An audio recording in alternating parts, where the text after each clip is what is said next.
Welcome everybody to the ILTA Women Who Lead, Women to Watch, Young Leaders Roundtable webinar, where we're featuring, there was a list recently of the young professionals to watch, and we have 3 successful women from that list who were chosen to be the young professionals to watch, and they're going to share their career journeys and innovation projects that they're part of, challenges they face, and their insights on leadership and mentorship and other advice for everyone.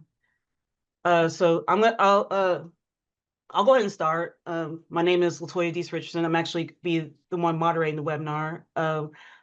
I'm an application analyst at Gibson Dunn Crutcher. I'm also a member liaison for the Houston area, and I'm also on the Women Who Lead committee. And Jacqueline, you want to start by introducing yourself? Sure. I'm Jacqueline Walkins. I am the enablement manager at Sidley Austin. And Martina. Nice. I think I will jump in. Sorry for like a bit awkward moment. Hi everybody. My name is Marta Sarvars. Originally, I'm from Ukraine. You can hear from my accent, actually. So currently, I'm working for RedTech as an account executive, and also I'm building my own startup, Clear Trade, which is for the compliance and the customs procedures. It's a bit complicated. I will not dive deep into the details of the project. And neat. Hi, everyone. My name is Rainisha Jones. I am a cybersecurity analyst with Davis Wright Tremaine. Happy to be here. All right, awesome. Just finished with introductions. So now we're gonna move on to the career journey. So just Renisha, you can start, you can lead us off. Just tell everyone what your career journey's been like. Where you started, how you got to where you are today? Sure, happy to. So luckily for me, it was always clear that I would be in IT. My family knew it. I was always just really technically inclined. I could, disassemble and fix computers quickly, household appliances.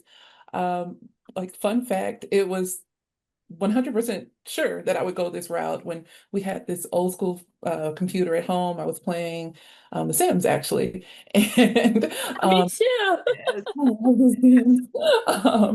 and unfortunately, I was on the game for way too long. The computer overheated and the disk cracked in the computer, so I took it apart. I was very young. I was in elementary school at that time. I took it apart, removed all the fragmented pieces, reassembled it, and it worked like a charm.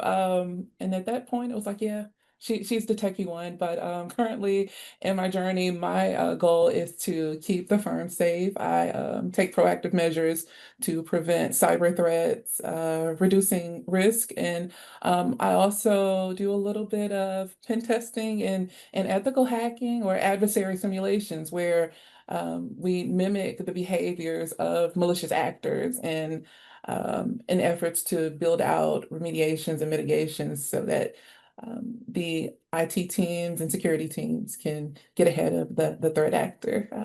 But yeah, that's my journey. I'll pass the mic. Nice. Just to say, family IT person, yeah, that's me too. Yeah. Nice. I think I will jump in once again. What about myself? It was quite a roller coaster of my career, actually. I started in legal, but I was always more tech oriented, and it happened somehow that I was always working with the startups or tech companies, and that is how I was right in the middle between legal world and the tech world, and that is why how it led me to creating my own startup in legal tech, because it's two domains where I'm interested in. And I started my career in 2014, started from the governmental institution, and I didn't like it, working there as a lawyer. After that, I switched to the law firm. And in my career, it was I felt like it's never enough, and it's pushed me to grow, and move faster. I worked as an international lawyer. I even worked in Dubai in a fintech startup as a head of legal. and then I had a baby. So I'm currently trying to juggle between my career startup and my baby. It's a mess. So that is why I said my career journey is a roller coaster. So and also just recently we moved to the US. It's only 2 years so we live here, and I finished my master's once again in law here in Chicago, Kent, because I'm based in Chicago. So it is like the program for legal innovation and technologies. It's something that is kind of in the area of interest that I'm pursuing, because it's finally law is like more not like old school. It's more tailored to the today's needs, and I decided to do masters once again because it's second masters for me. So it was fun. And yeah, so currently, as I mentioned, I'm working as an account executive in the Salesforce implementation partner and building my own startup. Nice. That's great. I can round us out. Similarly, my professional journey has been anything but linear. I have always been so jealous of folks like Granisha who like knew what they wanted to do from the beginning. That was not me. I started in life insurance government policy. And that has over time evolved into a legal technology leadership role. So I started at a life insurance trade organization. I was working in the policy space, tax policy of all things. And I had actually thought about possibly becoming a lawyer, but realized that I actually really enjoyed solving systemic inefficiencies and just like better knowledge sharing across the organization, preferably with technology. So I decided to pursue an MBA instead. And after finishing that degree, I joined Sidley Austin as a project manager on the experience management team. I did not have a background in tech. I learned everything from my team and on-the-job experiences. So in that role, I was leading cross-departmental initiatives to enhance our technology tools, but we recognized that there was a broader need. So I founded the enablement team to support adoption and user engagement across our enterprise technologies. So it's great. It fits exactly with kind of like what makes my brain happy. I get to work on like efficient, user-friendly solutions that simplify everyday work through technology, because I've always just been most happy to work on things that just make things run smoothly and help people work smarter, not harder. So I've finally been able to find a niche where people and process and technology meet. That's the way to go. Yep. All right. So leading on to that about driving innovation. So Jacqueline, you can start us off if you want. Just what ways you in your current line where you drive innovation, whether any successful projects you've managed, any kind of innovation that anything you're proud to speak of. Yeah, of course. I can talk about a couple things that I am working on or finishing up now. So a lot of the innovation in my role is about aligning data and business strategy through different like cross-functional technology initiatives. So one example is an integration I'm currently leading between our experience management platform and ranking and award submission data. The idea is to enable marketing staff to search and track submissions alongside other firm data. So instead of just having it siloed, they can look at it next to, current matter and client data. So that helps eliminate some redundant data entry and also improves the quality and speed of our experience searches. And then another thing I've been working on has been more about data quality and reporting. So working with marketing and leadership to visualize client feedback data. Again, trying to combine it with internal data and insights to identify some different trends and opportunities for improvement. But it's really cool to be able to see everything not in, an Excel file of just like, here's what the client said, but be able to actually drill down into trends by, industry or a particular, lawyer's clients. Hey, awesome. That sounds fun. It is. And whoever wants to Okay. next. Okay. It's always me who jump in. Sorry for that. I'm sorry, it's not annoying. We'll let you go first one of these times instead of always No, being in the no, middle. Yep, it works. it's just awkward pause, and then I just want to jump in to fill it. So about my work, actually both projects I'm working in, like RedTech and Clear Trade, it's all about technologies and innovation. In RedTech, we basically trying to shape Salesforce to the needs of our customers and clients, because Salesforce, it's like not the fit to everybody like straight away. We need to shape it as a big SaaS company, and we need to tailor it to the specific business needs. And what about it's like our projects are different. A lot of them are based with AI. Actually, it's the Salesforce has a really great product with the AI agents, and they can help law firms to manage intake forms, everything that it's like crazy stuff, and I love it. And what about the Clear Trade? It's about also optimization and improvement of custom procedures. Also, in the later iteration, I expect to implement OpenAI AP integration and to advance its capabilities. But basically, Clear Trade is about customs procedures, do everything in online platform, communicate with your broker, and make this custom clearance as smooth as possible, especially when clients and brokers are in different parts of the world. Hey, cool. Yeah. Hey, Right. Renisha, what about you?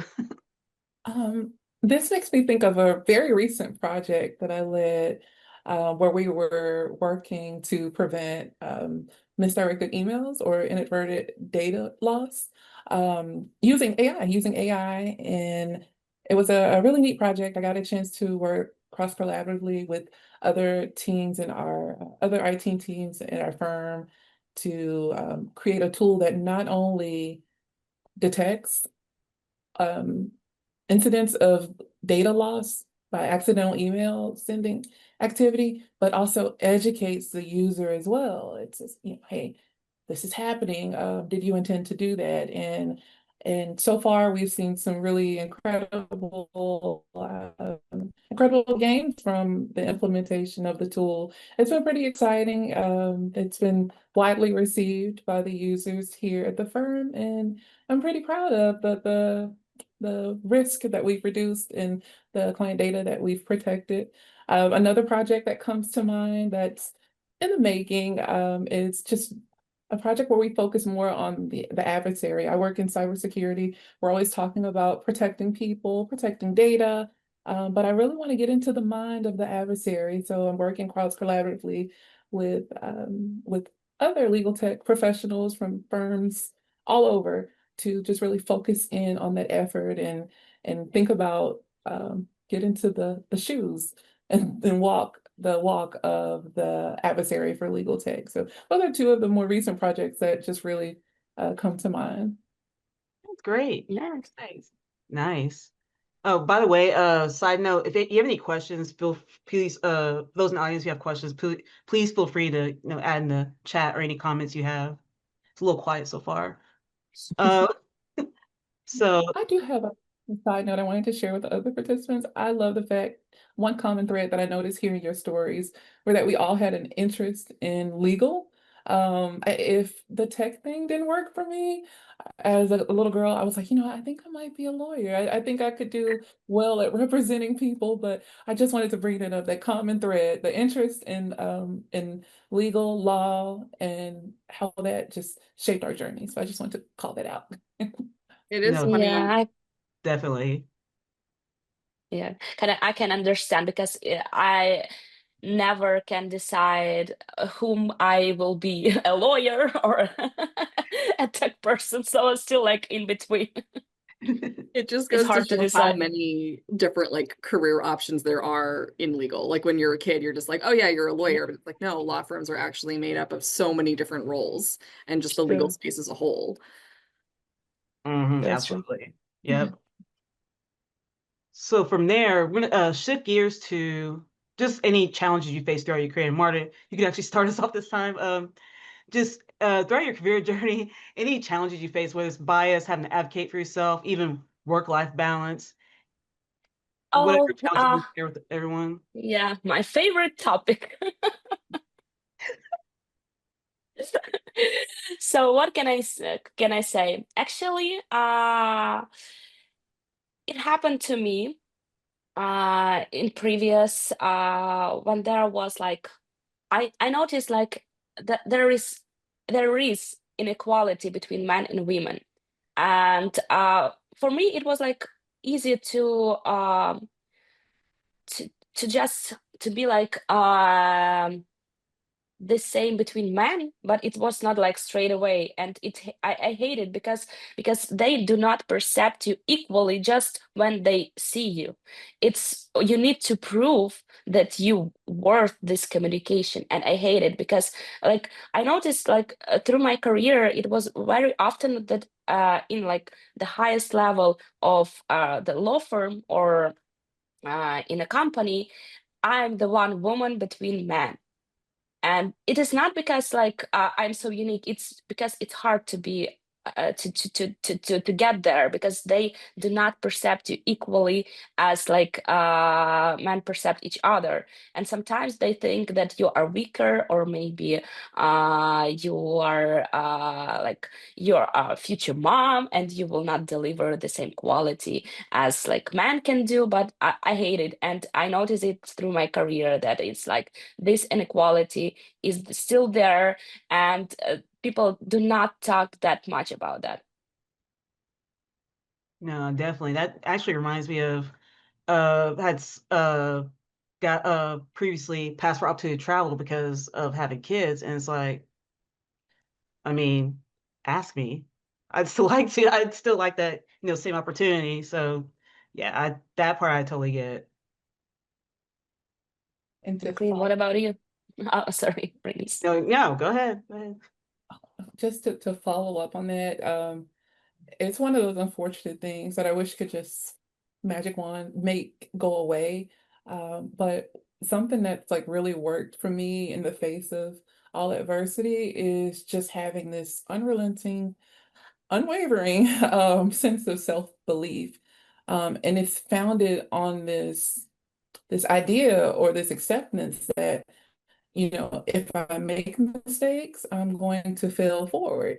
I'm going to learn from them, and I'm going to advocate for myself, even when it's tough. Even when it's tough, I'm going to continue to advocate for myself because at the end of the day, we have ourselves to, and we've got to really just really stand up for ourselves. So, in response to that, it's like I just wish it would go away, but just continual self-advocacy, continual, leaning on, how can I improve or how can I be better or how can I serve others? And just really a high level of self-acceptance has helped me throughout my journey.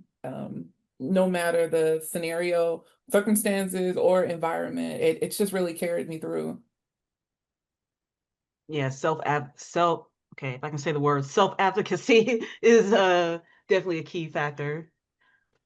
I agree.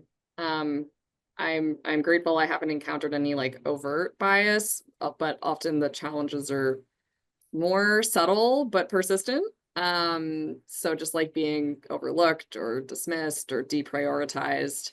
I'm sure this is not a surprise to anyone on the call. And also I know that we're largely focusing on the difference in experiences between men and women, but like there are so many other kinds of bias out there that I'm sure we all deal with as well. Like personally, I found myself having to assert in meetings like I just said that as someone else tries to, echo whatever I had initially said, or like follow up multiple times with vendors who respond more quickly to some of my male colleagues, or even just like being more persistent when I'm seeking, you know, benefits or promotion that other people seem to get without asking.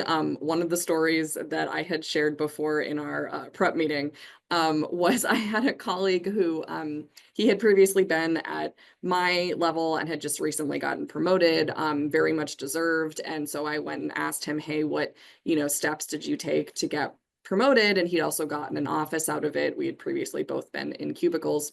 This was not at Sibley, by the way. And his response was that he just shrugged and said he came back from vacation to discover he had been given a promotion and an office.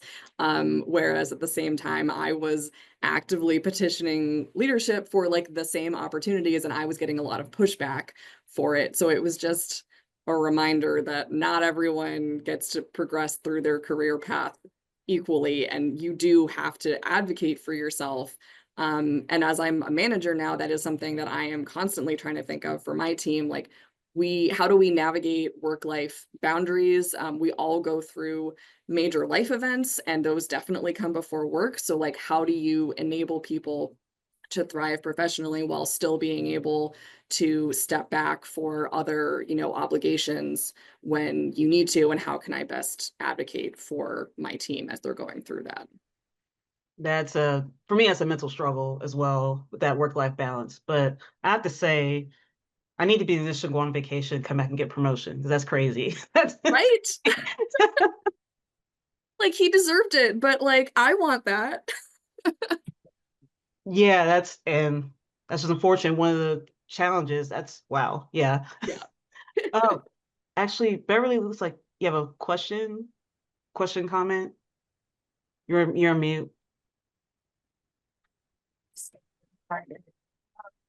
This is a topic. Thank you so much for having this event. Can't together. really hear you. Can you hear me? Maybe I will type it in. I will type it in. Okay, you're a little better now. Then you can continue. Do you have a mentor or how has the relationship? Do you have a mentor to help you, ladies? And how has their relationship helped build you? Or do you mentor anybody to help them grow to the next journey? That was my question. Okay. Anyone wants to answer that? And actually, that's gonna lead into the next topic as well. So, if anyone wants to answer, so basically the question is, have you had a mentor, and how has that helped? How's that helped? How's mentorship helped you, basically? Actually, I didn't have any mentor during my career journey, unfortunately. It's like I worked always in the circumstances when I was just brought into the field and you need to survive. That is how I learned how to move fast and this survival instinct. But what I think that it is very important to have a mentor during your career journey, because it can help you just to validate, are you moving in the right direction? And sometimes you need this warm word that you are doing all right. And this is something I truly miss, and I wanted to have it, but I didn't had it. So, but now I understand the importance, and when I'm mentoring like my younger colleagues, I always take this into like an account, and I'm try to be I try to remember that how it is important and to be a better mentor that I never had. Great points. I love that. I love that. And to speak to that point, so early on, I didn't have a mentor, but I've been actively seeking mentors as my career progressed.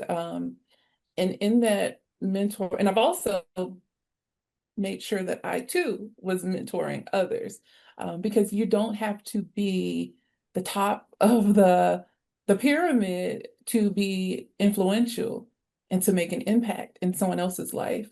As far as my relationship with my mentor, I just really make sure I take ownership of the things I'd like to receive out of that relationship, ownership of my growth, my progress, my goals.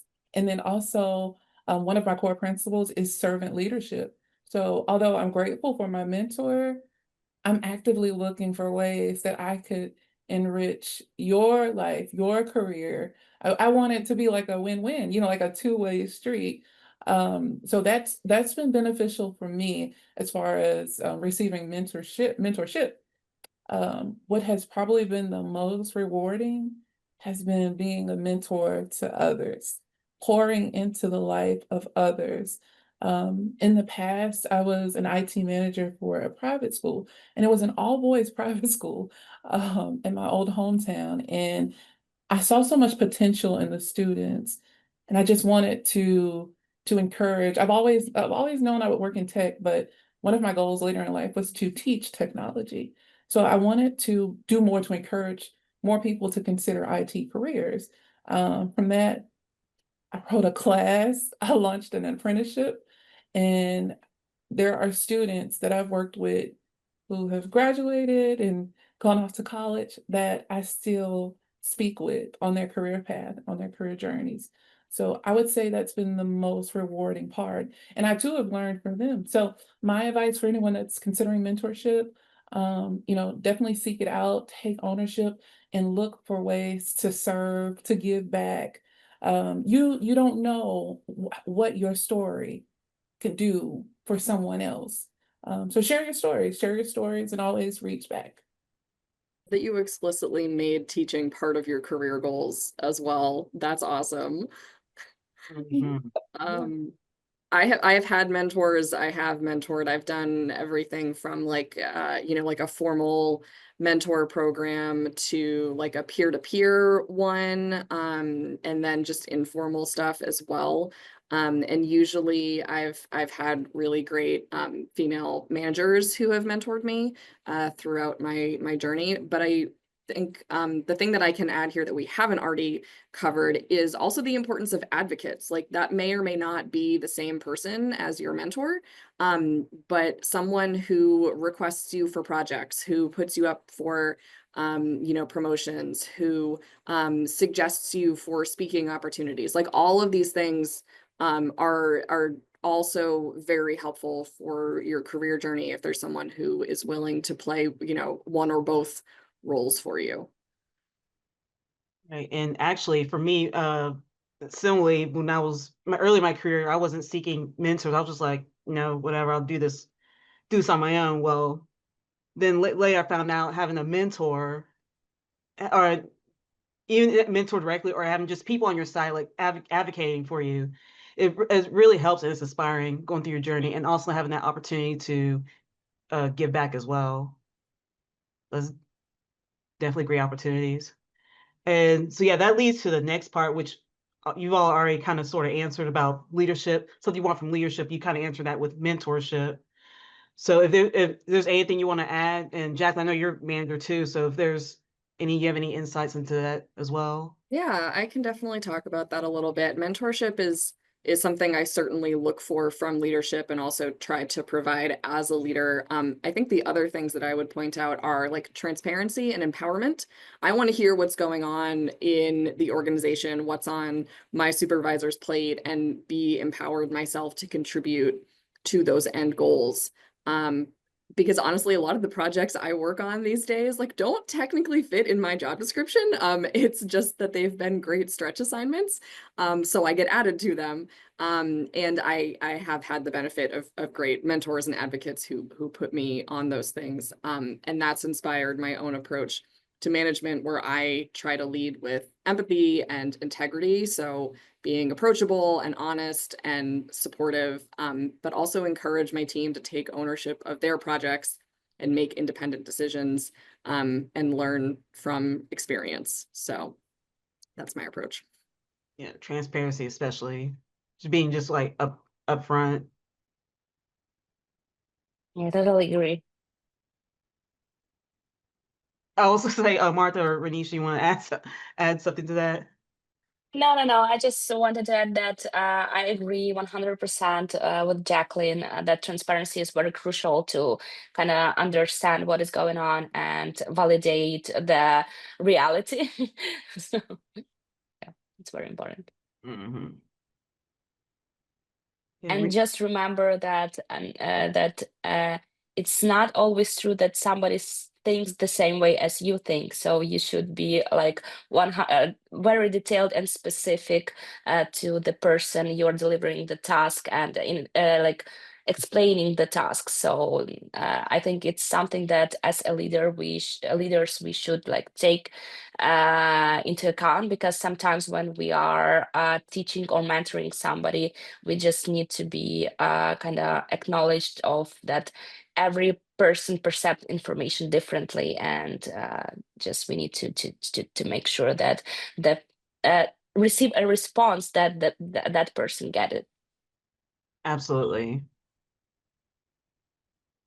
So on to with that, ending with that, on to any kind of future trends and opportunities. I mean, we all know AI is a huge thing now, but just what are your thoughts on any like future trends or opportunities?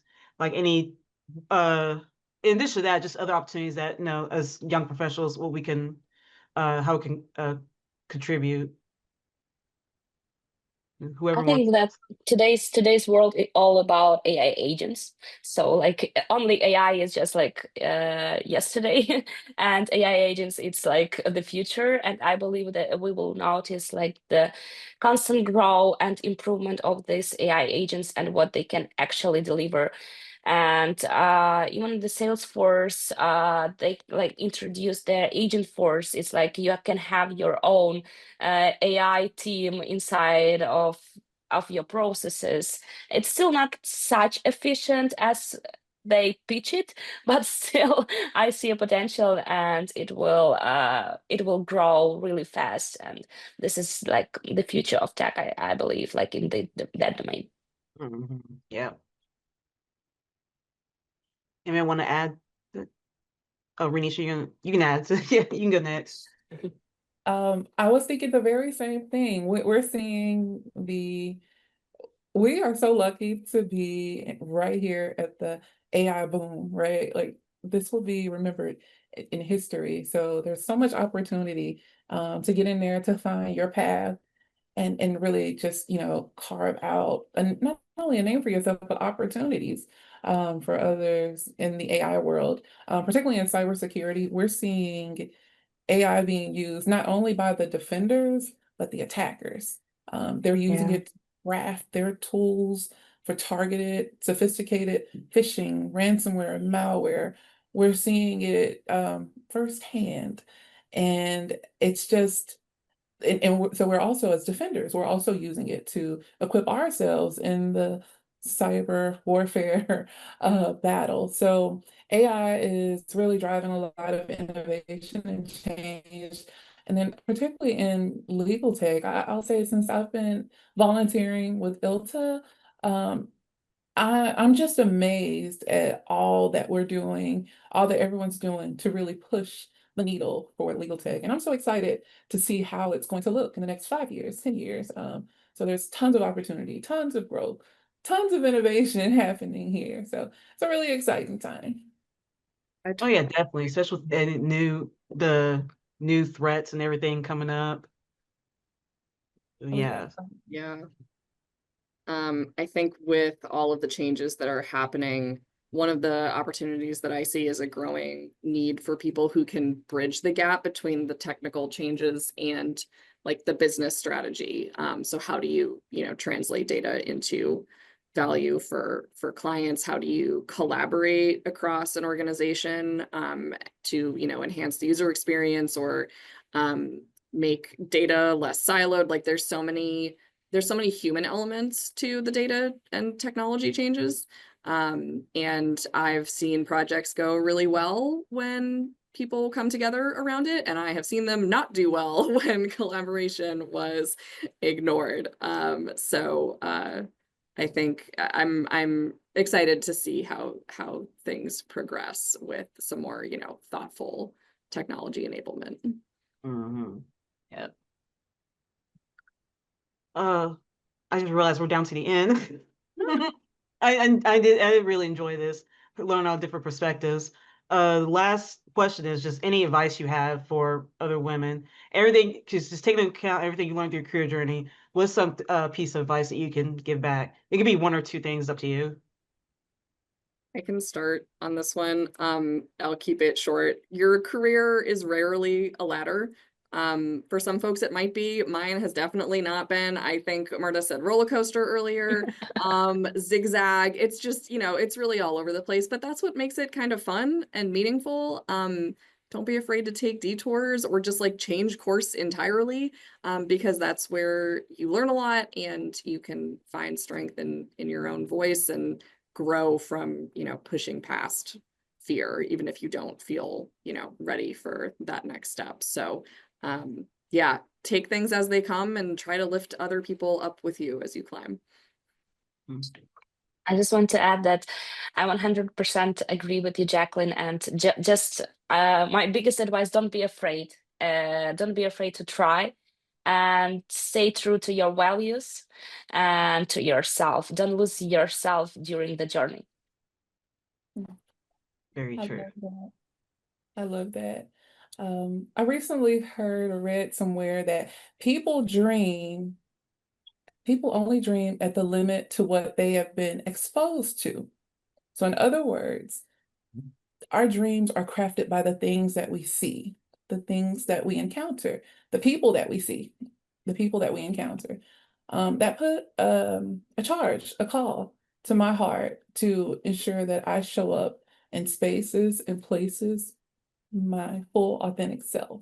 So my advice to other women, not just in legal tech, but technology, just anywhere in general, own your journey, own your goals, and make sure that you are advocating for yourself and championing inclusion for all.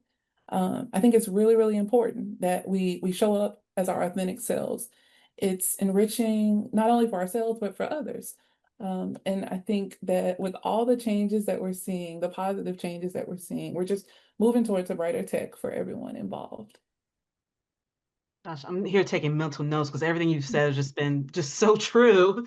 And it just made me think because everyone's journey is different. Like there's not, it can be either, roller coaster, linear, or some people get to their destination, before others, but that doesn't mean that your journey is like any less significant. So, and then the power of advocacy and showing up and trying, because I mean, you don't try. I mean, what can you do? So yes, those were all really good points, and that's yeah, taking mental notes.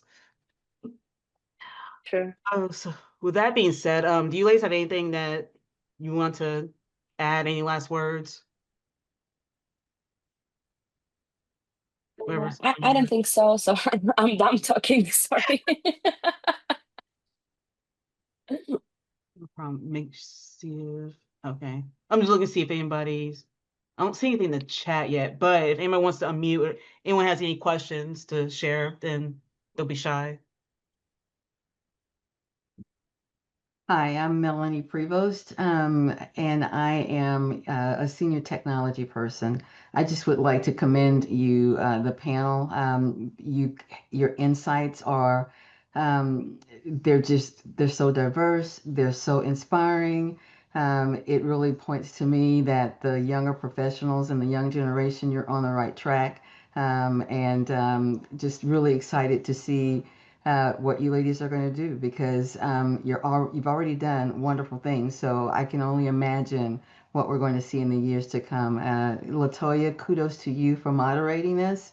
Latoya and I go way back. I'm actually out of Houston as well, and have been involved in ILTA for over 20 years. So just again, kudos to you all and keep doing what you're doing. Thank you. And just so you know, she's amazing. I've learned a lot from Melanie. So yes, thank you. And kudos to you too. You are an amazing resource. Thank you, Melanie. Thank you. And I saw we had a question in the chat about if we can be contacted offline for advice. Yes, happy to. I'm on LinkedIn. I've already gotten some requests from folks that are in the webinar. So thank you so much. And yes, happy to connect anytime. Me too. Me too. I'm happy to connect with you. I just posted my LinkedIn link, so you can connect with me there. Yeah, same here. I'll drop my link in the chat. Feel free to contact me and happy to connect. Let me do the same just in case. Let me get mine up real quick. Trying to see. While I do that, in the meantime, does anybody have any other? Oh, here we go. In the meantime, does anybody have any other questions or final thoughts? Ooh, yay.